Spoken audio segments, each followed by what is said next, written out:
Hello students, how are you? Welcome to online English classes of New St. Stephen Public School, Unit 3, Awal Kheda Agra by Dinesh Kumar Srivastav. Students, today in this video I will explain you the second part of the chapter Ishwaran the Storyteller from the book Moments. Students, this story Ishwaran the Storyteller is written by R.K. Lakshman. Students, इस story में मैंने आपको बताया था कि एक ईश्वरन नाम का एक व्यक्ति था जो कि महेंद्र नाम के दूसरे व्यक्ति के यहाँ एक कुक था और वो हमेशा उसके साथ ही रहता था और जब भी वो कहीं जाता था उसकी पोस्टिंग जहाँ भी होती थी वो एक सुपरवाइज़र था और जहाँ भी वो जाता था तो उसके साथ ही वो जाता था, हमेशा उसकी हेल्प करता था, उसके लिए भोजन पकाता था और साथ ही साथ वो थोड़ा स्टोरी सुनाने में भी माहिर था और बड़ी अच्छी अच्छी स्टोरी सुनाता था। और मैंने लास्ट टाइम आपको बताया था कि उसने एक एलिफेंट की स्टोरी सुनाई थी जो कि एलिफेंट थोड़ा पागल सा हो गया था और लास्ट में उसने ईश्वर ने बताया कि मैं छोटा था और मैंने उसके जो थंब नेल होता है या कहें कि जो टो नेल होता है, पैरों का जो अंगूठा होता है, उस पर उसने ज़ोरदार प्रहार किया था और वो उसके बाद जो धराशायी हो गया था। तो देखिए वहीं से हम शुरू करते हैं जहाँ से हमने फिनिश किया था अपने पिछले वीडियो में। The beast looked stunned for a moment means to say जब उसने उसके टो नेल पर मारा जोर से तो जो बीस्ट था यानी जंगली जानवर एलिफेंट वो काफ़ी स्टन्ड माने हैरान परेशान दिखा। फॉर अ मोमेंट एक पल के लिए। Then it shivered from head to foot और फिर वो हेड टू फुट यानी सिर से लेकर पैर तक कांपने लगा। एंड कोलैप्स्ड और फिर धराशायी होकर गिर गया। At this point Eswaran would leave the story unfinished और इसी पॉइंट पर ईश्वरन ने क्या किया, ये जो स्टोरी वो महेंद्र को सुना रहा था उसने इस स्टोरी को यहीं छोड़ दिया अनफिनिश्ड यानी बिना पूरा किए हुए। एंड गेट अप मम्बलिंग और कुछ बड़बड़ाते हुए बोला, I will be back after lighting the gas and warming up the dinner. बोला कि मैं जो गैस है उसको जला करके और जो डिनर है उसको गर्म करके मैं बाद में वापस लौटूंगा। Mahendra who had been listening with rapt attention और महेंद्र जो कि उसकी उस कहानी को बड़े ही रैप्ट अटेंशन से यानी मगन होकर के लीन होकर के बड़े ध्यान से उसकी स्टोरी को सुन रहा था। वुड बी लेफ्ट हैंगिंग, वो वहीं लटका रह गया यानी उसको वो वहीं छोड़ करके चला गया। व्हेन ही रिटर्न और जब वो वापस लौटा, Iswaran would not pick up the thread of the story right away. तो ईश्वरन ने तुरंत ही जो स्टोरी का थ्रेड था या कहें कि जहाँ से उसने स्टोरी ख़त्म की थी, ये नहीं कि आके वो फिर से वही स्टोरी सुनाना शुरू कर दिया हो। Mahendra would have to remind him, बल्कि महेंद्र को उसको रिमाइंड कराना पड़ा, उसको याद दिलाना पड़ा that the conclusion was pending, कि जो कंक्लूजन है वो अभी भी पेंडिंग था यानी अभी भी पूरा उसका जो निष्कर्ष है वो नहीं निकला था, उसका लास्ट नहीं हुआ था, अभी भी डिसीजन पेंडिंग था। तो well a very veterinary doctor was summoned to revive the animal. तो फिर उसने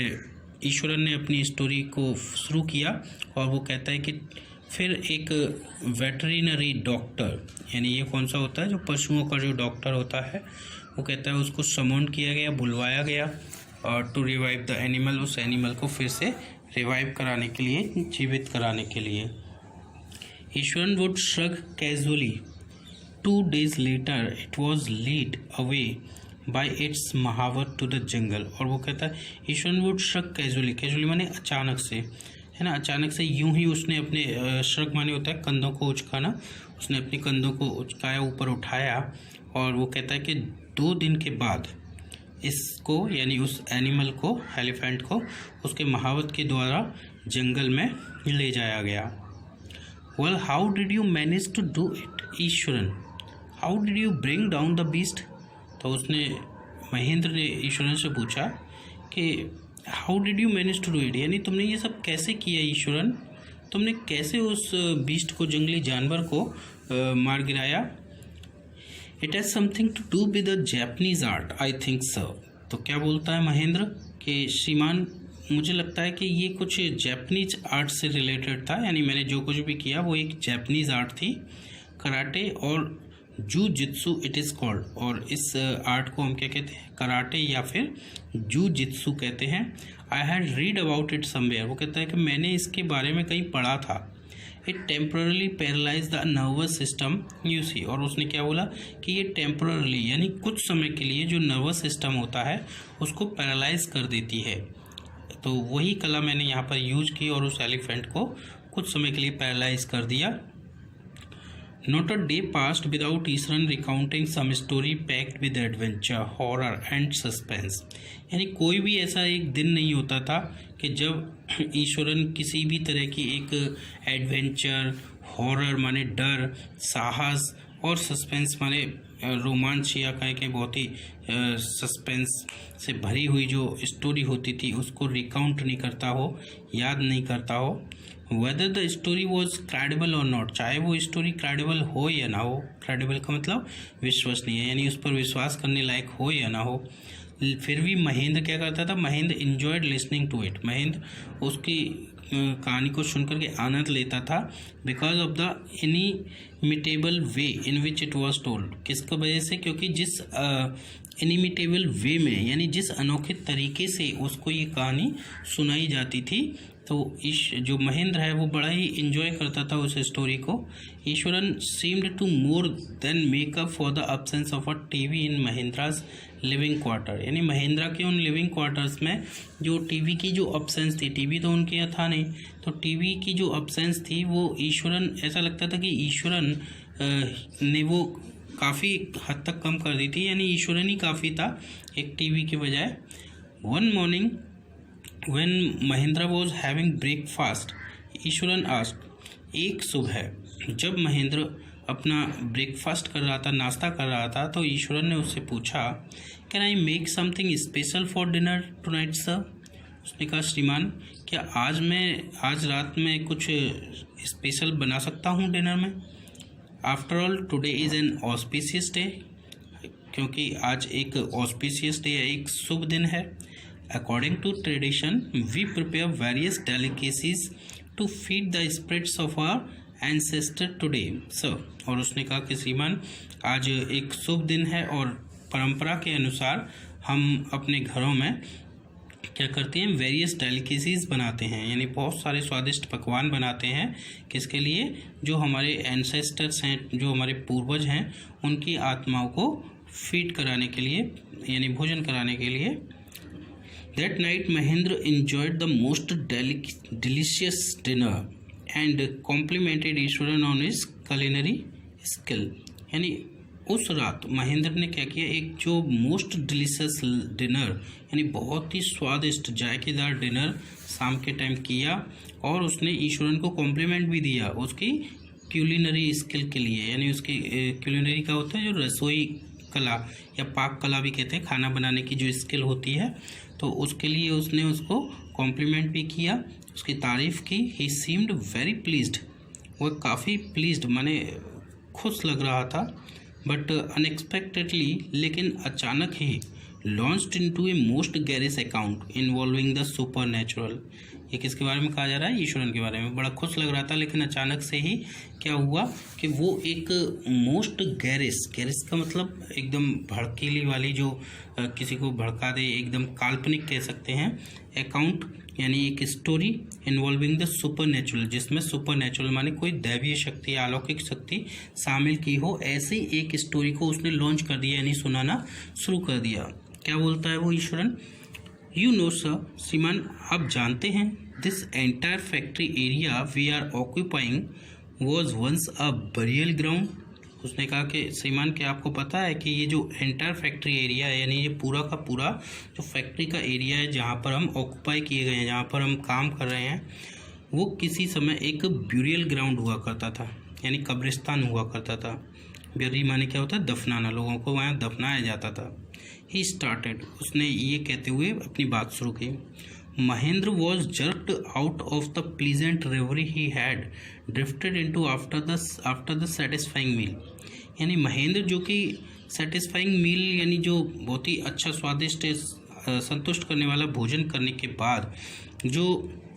प्लीजेंट रेवरी का मतलब होता है एक तरह से दिन में जैसे स्वप्न देखना, एक बहुत ही सुखद स्वप्न में खोया हुआ था, उसमें मानो बह रहा था, यानी उसका आनंद ले रहा था। वो जर्क्ड आउट माने अचानक ही झटके से उसको झटका लगा। I knew on the first day, और ईश्वरन कंटिन्यू करता गया कि I knew on the first day itself, मुझे तो ये पहले दिन ही पता चल गया था। When I so a human school lying on the path, जब मैंने पहले ही दिन एक रास्ते में मैंने एक ह्यूमन स्कल देखा था, यानी मानव की जो खोपड़ी होती है, हड्डी का जो ढांचा हो जाता है बाद में, तो खोपड़ी का जो स्कल है, खोपड़ी है, उसको मैंने देखा था। Even now I come across a number of skulls and bones, Iswaran continue, Iswaran और कहता गया कि और अभी भी मैं अक्सर रास्तों में, जो रास्ते में से मैं गुजरता हूँ, तो अक्सर मैं जो है कई स्कल्स और बोन्स को यहाँ पर पड़े हुए देखता हूँ। He went on to narrate how he sometimes saw ghost at night, और वो आगे भी बोलता गया कि किस तरह से कभी कभी हुआ है उसने रात के समय में कुछ घोस्ट भी देखे हैं, भूत भी देखे हैं। I am not easily frightened by these things sir, और वो क्या कहता है, श्रीमान मैं इतनी आसानी से इन चीज़ों से डरता नहीं हूँ। I am a brave fellow, मैं एक बहादुर इंसान हूँ। But one horrible ghost of women which appears of and on at mid night during the full moon, लेकिन एक horrible ghost of a women, यानी एक महिला का एक भयानक भूत जो कि विच अपीयर्स ऑफ एंड ऑन, जो कि मिडनाइट में, जो ड्यूरिंग द फुल मून, यानी जो फुल मून होता है जिस दिन, यानी पूर्णिमा की जो रात होती है, उस दिन आधी रात में वो जो भूत है महिला का, वो कभी आता है, प्रकट होता है और चला जाता है। इट इज़ एन अगली क्रीचर, वो काफ़ी अगली क्रीचर है, यानी काफ़ी कुरूप है, विद मैटेड हेयर, और उसके जो बाल हैं वो कैसे हैं, मैटेड का मतलब उलझे हुए, एंड श्रिवल्ड फेस, और उसका श्रिवल्ड का मतलब झुर्रीदार, रिंकल्ड वाला, तो रिंकल्ड फेस है, like a skeleton holding a foetus in its arm, और ऐसी लगती है कि मानो उसके हाथों में एक क्या हो, वो स्केलेटन की भांति है, एक जो बॉडी और जो बोन्स का स्ट्रक्चर होता है उसके जैसी दिखती है। और क्या है उसके हाथ में, क्या होता है, एक फोइटस होता है। फोइटस का मतलब एक नवजात शिशु, छोटा बच्चा, तो वो कहता है वो उसके हाथ में होता है। Mahendra शिवर्ड at the description and interrupted rather sharply, तो महेंद्र उसकी इस डिस्क्रिप्शन को सुनकर काफ़ी शिवर्ड हो गया, काफ़ी कांपने लगा, और उसको इंटरप्ट करते हुए, यानी उसको टोकते हुए बड़े शार्पली माने तेजी से बोला, यू आर क्रेजी ईश्वरन,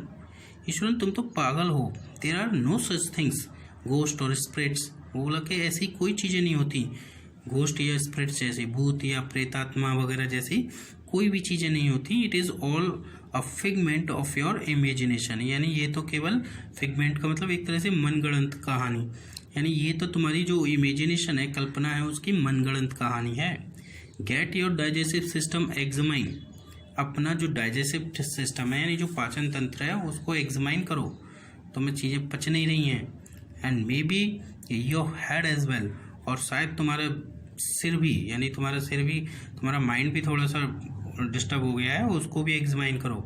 तुम चीज़ों को पचा नहीं पा रहे हो। यू आर टॉकिंग नॉनसेंस, तुम बिल्कुल बकवास कर रहे हो। He left the room and retired for the night, वो कहता है कि वो फिर कमरे को उसने छोड़ दिया और रिटायर्ड फॉर द नाइट, यानी कि सोने के लिए वो चला गया। Expecting Eswaran to sulk for a couple of days, और ये एक्सपेक्ट करते हुए कि ईश्वरन लगभग 2-3 दिन के लिए क्या होगा, सल्क हो जाएगा, यानी कि रूठ जाएगा। But the next morning he was surprised, लेकिन अगली ही सुबह वो काफ़ी सरप्राइज्ड हुआ to find the cook as cheerful and talkative as ever, जब उसने पाया कि जो उसका कुक है ईश्वरन, वो हमेशा की तरह से ही चीयरफुल माने प्रसन्न और टॉकेटिव माने बातूनी उसको दिखाई दिया, यानी उसके अंदर कोई भी इस तरह का वो भाव नहीं था कि उसके मालिक ने उसको डांटा है। From that day on Mahendra for all his brave talk went to the bed with a certain unease, और फिर उस दिन से लेकिन Mahendra for all his brave talk, अपनी बड़ी बड़ी बातों के लिए, बहादुरी से भरी बातों के लिए, के कहने के बावजूद वो जब भी सोने के लिए जाता तो सर्टेन अनईजी यानी थोड़ी सी बेचैनी उसके अंदर रहती। Every night he peered into the darkness outside through the window next to his bed. और उस एवरी नाइट क्या होता, प्रत्येक रात को जब वो सो रहा होता था उसके बिस्तर के ठीक आगे ही एक विंडो थी, उस विंडो से वो पीयर्ड माने झांक करके उस डार्कनेस में, उस अंधेरे में हर बार देखता, ट्राइंग टू मेक श्योर, और ये बात श्योर करने की कोशिश करता that there was no movement of dark shapes in the vicinity, कि वाइसाइनिटी में माने आस पड़ोस में डार्क शेप जैसा कोई भी मूवमेंट नहीं है, यानी कोई भी ऐसा डार्क शेप नहीं है, कोई काला या कहें कि जो आकृति नहीं है उसका कोई मूवमेंट नहीं है, यानी किसी भी तरह का भूत वगैरह ऐसी कोई चीज़ नहीं है, वो ये सब चीज़ें देखता। But he could only see a sea of darkness, लेकिन जब भी वो बाहर देखता तो वो क्या देख पाता, एक सी ऑफ डार्कनेस, सी माने समुद्र और डार्कनेस माने अंधकार, यानी चारों तरफ अंधकार ही अंधकार फैला होता था, तो मानो एक समुद्र हो अंधकार का, तो वही वो देख पाता था with the twinkling lights off the factory miles away, यानी जो ट्विंकलिंग करती हुई टमटमाती हुई जो लाइट्स थी फैक्ट्री की, जो कि फैक्ट्री काफ़ी दूर थी, कई मील दूर थी, वहाँ की सिवाय टिमटिमाती हुई लाइट्स के और वहाँ पर कुछ नहीं था, सिर्फ अंधेरा था। He had always liked to admire the milk white landscape on the full moon nights, यानी वह हमेशा जो फुल मून नाइट्स होती थी, यानी पूर्णिमा की जब रात होती थी, तो पूर्णिमा की रात को क्या होता है, चारों तरफ बिल्कुल वाइट लैंडस्केप हो जाता है, दूध या रोशनी जैसा बिल्कुल सफ़ेद होता है, यानी रात में अंधेरा भी नहीं मालूम पड़ता है, इतना उजाला होता है। तो वो हमेशा ऐसी रातों को लाइक करता था, पसंद करता था और उनकी तारीफ भी करता था। But after hearing Eswaran story of the female ghost, लेकिन ईश्वरन की स्टोरी एक फीमेल गोस्ट के बारे में, उस स्टोरी को सुनने के बाद ही avoided looking out of his window altogether when the moon was full, यानी जब भी मून फुल होता है यानी कि पूर्णिमा की रात होती, तो वो जो विंडो के बाहर झांकने के लिए हमेशा अवॉइड करता, यानी बाहर देखने की कोशिश नहीं करता। One night Mahendra was woken up from his sleep by a low moan close to his window. एक रात क्या हुआ, महेंद्र अचानक अपनी नींद से जाग गया जब उसने एक लो मून यानी धीरे धीरे, मून का मतलब कराहती हुई, यानी जैसे कोई रो रहा हो, इस तरह की आवाज़ उसने क्लोज टू हिज विंडो, अपने विंडो के पास से सुनी, तो वो जाग गया।